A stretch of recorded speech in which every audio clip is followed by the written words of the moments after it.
ओ लग्गी जोहार नमस्कार संगियरो।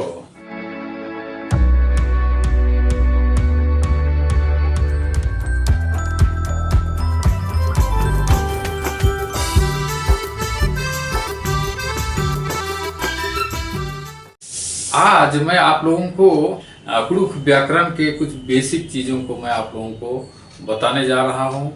आइए देखते हैं। हाहस, हाहस, हाहस हिंदी में इसको ध्वनि कंठ से या अंदर से मुंह से जो हम निकालते हैं, जो कुछ भी निकालते हैं, कोई जरूरी नहीं है कोई शब्द ही हो, तो जो भी हमारे मुंह से निकलती है, आवाज निकलती है, उसको हम हाहस या हिंदी में ध्वनि कहते हैं। ध्वनि कुड़ुख शब्दों को या वाक्य को जब हम अपने मुंह से निकालते हैं तो इसमें भी बहुत तरह के उच्चारण हमारे जीभ से, दांत से, तालू से, कंठ से निकलती है।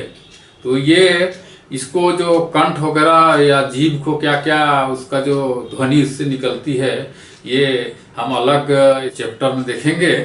फिलहाल हम देखते हैं कि हाहस किसे कहते हैं।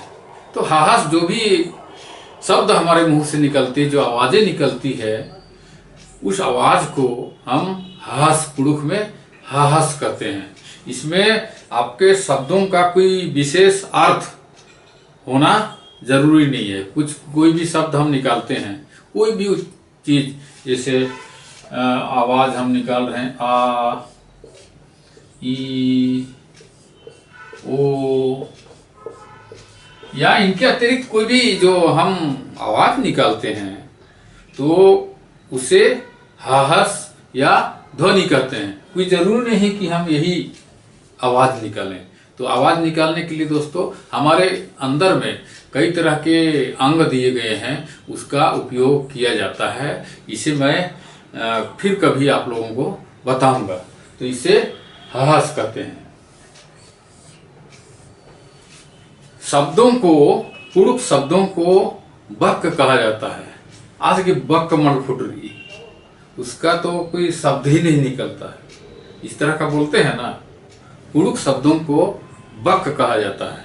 बक का मतलब होता है अर्थपूर्ण कोई जो शब्द हमारे मुंह से निकलते हैं, जो उसका कोई स्पेशल कोई अर्थ हो, जिससे हम दूसरे को बता सकते हैं, अभिव्यक्त कर सकते हैं, वैसे उच्चारण को या हाहस को वही हम बक कहते हैं। तो बक हमारे कुड़ुख में बहुत तरह के हो सकते हैं, जैसे खारना,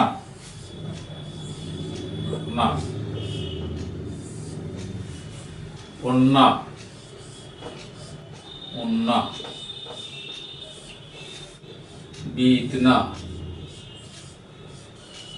बीतना।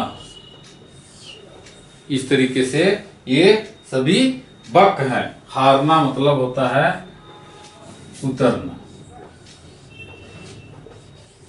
हारना कुतरना।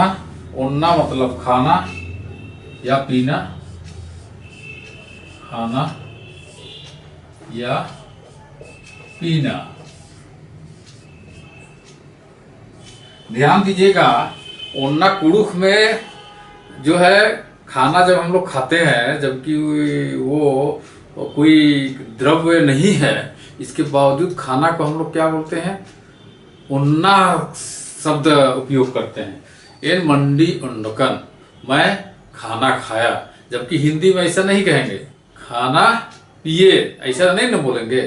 लेकिन कुड़ुख में मंडी उन्नकन, मंडी मुक्कन बोलेंगे, बोले गलत हो जाएगा। कुड़ुख और हिंदी उच्चारण में और व्यवहार में काफी अंतर दिखाई देता है कभी कभी। तो आप खाना जब खाते हैं, या सूड़ी उन्नकन मतलब, सूड़ी मतलब खिचड़ी, उन्नकन उन्ना, उन्ना से उन्नकन बना शब्द है ना। मंडी उन्ना खाना, खाना, सूड़ी उन्ना खिचड़ी खाना। लेकिन जबकि हिंदी में क्या होता है, खाना खाए। कुड़ुख में हिंदी की तरह मंडी मुक्का नहीं बोलेंगे, है ना। खिचड़ी मुक्का नहीं, खिचड़ी उन्नकन। जैसा हिंदी में सिर्फ द्रव चीज को या द्रव्य पदार्थ के लिए पिए या पीना शब्द का इस्तेमाल किया जाता है, लेकिन पुरुष में ऐसा नहीं है। तो यहाँ उन्ना का मतलब खाना या पीना। जैसे पानी को भी आप पी रहे हैं तो पुरुष में बोलेंगे ओन ग्लास अम उन्नकन। अम उन्ना मतलब पानी पीना। बीतना, बीतना का मतलब होता है पकाना। बीतना मतलब पकाना। मंडी बीतना खाना पकाना। अमही बीतकन सब्जी पकाए।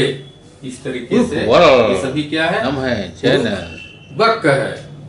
बक फिर से दोहरा रहा हूं, बक का मतलब वैसे उच्चारण जो हम मुंह से निकालते हैं जिससे जो अर्थपूर्ण हो और अन्य लोग उस आपके द्वारा बोले हुए उस ध्वनि को, हास को समझ सके, उसे बक कहते हैं। आज के लिए इतना ही, फिर मिलेंगे एक नए कार्यक्रम, एक नए वीडियो के साथ। तब तक के लिए मुझे आज्ञा दीजिए।